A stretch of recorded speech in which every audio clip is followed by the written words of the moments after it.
Lou here.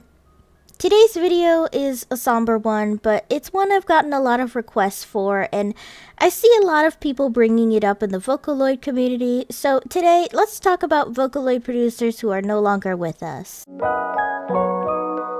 I'm not gonna sit here and crack jokes, guys, like I normally do on my channel, because this is a sad subject. I mean, people lost loved ones, and extremely young and talented people were lost in the community. I'm also not going to go too into the cause of death because it's too personal, and I think it's insensitive to sit here and think about how this person died and why, and like, their family probably didn't want that either, since it's not technically the public's business.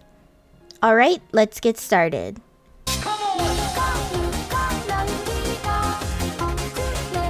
Sam Free was an extremely famous producer in the Vocaloid community, known for his Eurobeat electropop hits like Luka Luka Night Fever and Promise.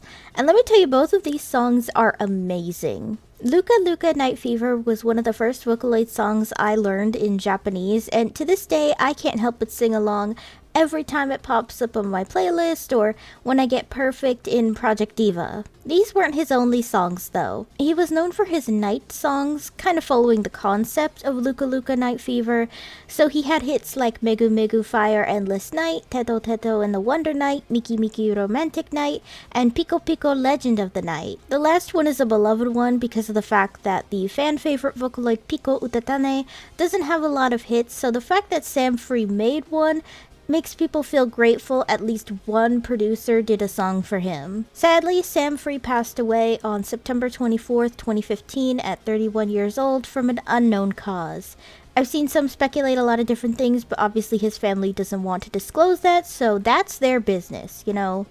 I remember being devastated that such an incredible producer died so suddenly, and whenever there's an upgrade to a Vocaloid he used, I can't help but wonder how he would have made a new song for them, or even a Vocaloid released later that screamed his electropop Eurobeat style. Overall, I love Sam Free's music as an electropop fan, and it's just so awful to see that he died just so young.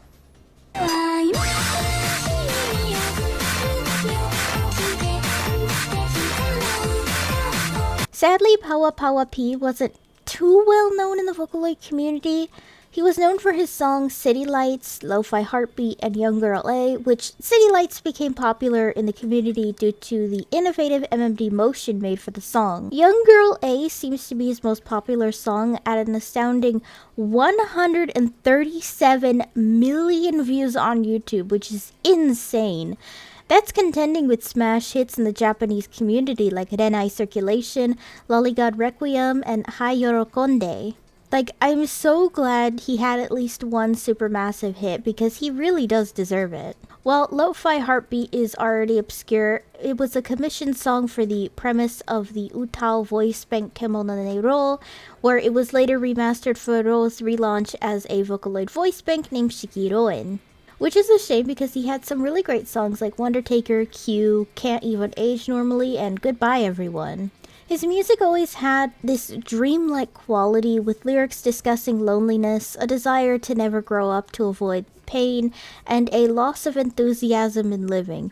Many found comfort in these lyrics, especially older teens and early adults, when not a lot of media explored the anxiety of growing further and further away from your carefree childhood. Sadly, PaPaP died July 23, 2015 at only 20 years old. Due to their last song, uploaded the same day as his death, called Please Give Me a Red Pen, it is largely accepted and believed that he took his own life and that the song Please Give Me a Red Pen was his end-of-life note to the world. I'm not gonna sit here and speculate, but it's personally a very devastating song. It's like when you read No Longer Human by Osamu Dazai and you realize the author died 2 weeks after its publication. You feel almost morbid for listening to it because you can just feel and hear that this was someone's last cry in the world. It's an incredibly sad song to me, even if it wasn't possibly linked to someone taking their own life. It's about someone feeling like a complete failure and giving up entirely on life to the point where they just want to stop living. I've listened to a lot of Vocaloid songs about giving up on life.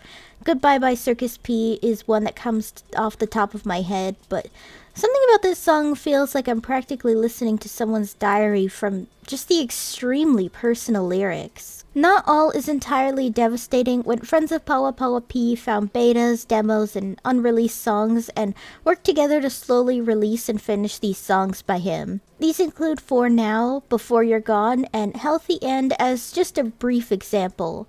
Some songs also got remasters, I think. I'm not 100% sure though.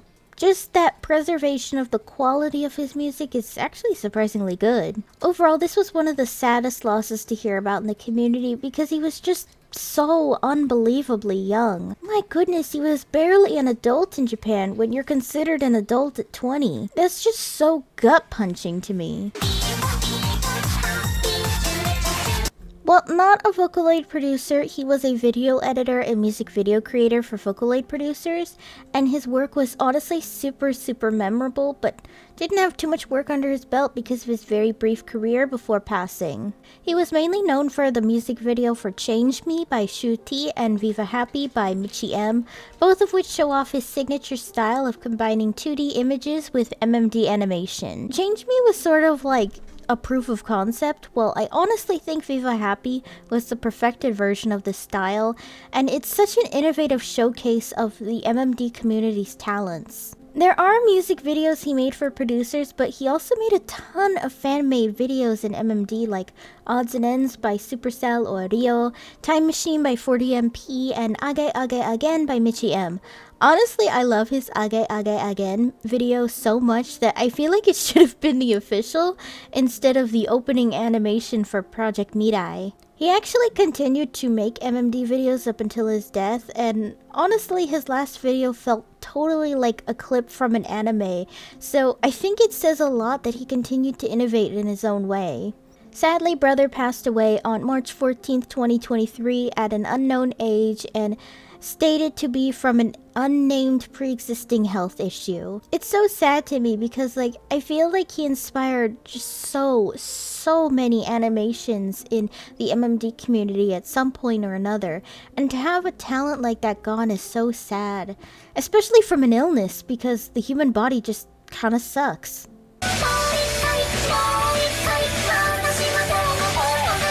If there was one death that has continued to shock the Vocaloid community and still echoes to this day, it was the death of Waka. There's so many videos on Waka and his impact on the Vocaloid community, and how his songs practically became an anthem for the neurodivergent. Even for me, as someone with an anxiety disorder, Rolling Girl feels like an anthem for me for that struggle of catching my breath when I'm metaphorically rolling and the cycle you end up going through. Or how Ura Omote lovers made people clutch their pearls because they realize Miku is whatever you want her to be, and you can write songs about being confused between love and lust. Or how World End Dance Hall made us all get the fuck up and dance like it was the end of the world. Also gave us a slap of an early duet of Luca and Miku. I could go on and on about Wawaka's impact on the community and the producers he's inspired. I'm not saying without him we wouldn't have Vocaloid as we know it today because he wasn't the only one, but his music was so abstract and catchy and surprisingly deep that it really resonated with a lot of people. And while he thought he was a one-hit wonder who was only known for Miku, as he expressed an unhappy refrain in Song of Unknown Mother Goose, I do think he went beyond that thanks to his extreme talent despite not actually studying music theory before making his songs, which is honestly surprising to me. Waka took a very long break from the Vocaloid community after releasing Unhappy Refrain, only to come back to make a new song called Unknown Mother Goose to celebrate Miku's 10th anniversary in 2017. For those wondering, he had taken a hiatus from the community to focus on his own music, which yes, didn't do well, but it slaps too. I really recommend listening to his non-Vocaloid songs because they're actually really good, and his albums because there's some really great songs that weren't hits like Tsukimi no Ningyo and Yurari Furari. They're on those albums and I highly recommend listening to them. Sadly, 2 years after the release of Unknown Mother Goose, Waka passed away on April 5th, 2019 at only 32 years old from heart failure. Now this completely shocked me and everyone else to our cores. I think this was one of the first instances where an artist death had made me cry because his music had meant so much to me and so many other people in the community. One of my best friends is an even bigger fan than me, and I remember them sobbing when they found out the news. The Vocaloid community really came together on that day to celebrate his extreme talent as an artist by remixing and making art of Miku in the fan-made Rolling Girl music video, with many saying "one more time" as that was the first line in the chorus of Rolling Girl. Myself included, as I did a cover of Mikoto Meika singing Rolling Girl to honor him. And I believe I did an MMD photo too, but I can't remember. To say Waka is missed is an understatement, and many can just imagine the kind of music he would have made, considering Project Sekai has brought back many producers in the community, many wondering what kind of songs he would have made and for which group. To this day, Unknown Mother Goose is performed at Miku concerts where you can hear the crowd sing along to the chorus, as it shows that even after all these years, Waka is still beloved. That'll be the end of this video. Did you know any of these producers before this video, or were any of your favorites? I hope this got you into them because I love introducing new producers who need more love, even if they're not here to see that anymore. Hey guys, thanks for watching! If you liked the video, be sure to give it a thumbs up and consider subscribing if you're new. And if any old or new subs would like to help support my channel in any possible way, my Ko-fi page is down below in the description, along with links to all of my social media tabs. For any subscribers, new or old, who'd like to help with video ideas, or maybe just want to talk about anime or something with some like-minded people, I have a fan server link down below. See you next time!